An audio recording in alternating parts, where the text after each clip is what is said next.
Hi, I'm Abigail Dean here with Steve Rosen, resident HR talent management consultant, and we are the hosts of Recipes for Impactful Hiring. This is a 4-part mini-series tackling hiring challenges and offering insights specifically to tech small business leaders on ways to build impactful teams and how to eliminate bad hires. This is episode 2, so welcome back. Thanks for joining us. Today we're going to be talking about how to implement a more effective employee review and how that can help you retain your most critical employees. So Steve, can you explain what an effective employee review should look like and how does that really help you retain your best employees? Oh, well, first of all, great to be back with you again, Abigail. So glad you brought this up.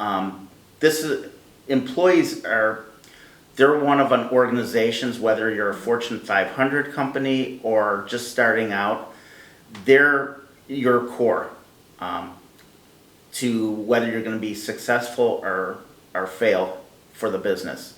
So taking care of your employees is, what every company should be focused up there around marketing and sales. So with that said, most companies treat the employee review, it's a yearly review where they take a look at what they're doing, how they performed in the job, how they've improved, where their gaps are, and that's great. But the employee review can be so much more. I mean, it really can, and from the company perspective. So for example, it's an opportunity, one, you want to create a safe and inclusive environment. You want it to be a two-way conversation. Not just you reviewing the employees, but giving the employees an opportunity to review you. What you've done well as far as helping them grow as an employee, what you're doing as an organization. And this conversation, it really needs to be encouraged that it's inclusive, it's meant to be engaging.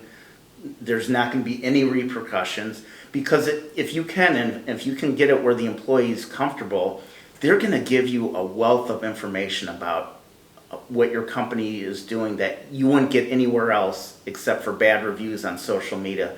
So for example, you might want to ask your employees, how am I doing as a boss? What have I done to help you grow? What are some things that you want to do next in your career here, and not just in your career, but in your career here. How can we grow you? What are you hearing out there from our customers or some that you've served, and really creating as an open dialogue.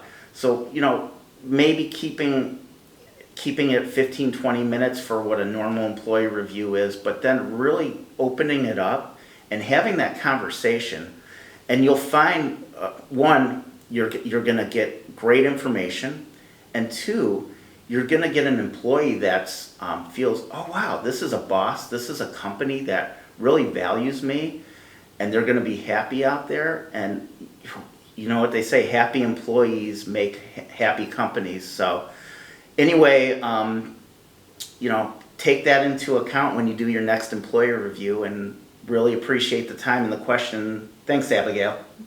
Thank you. And we'll see you for the next episode, episode 3.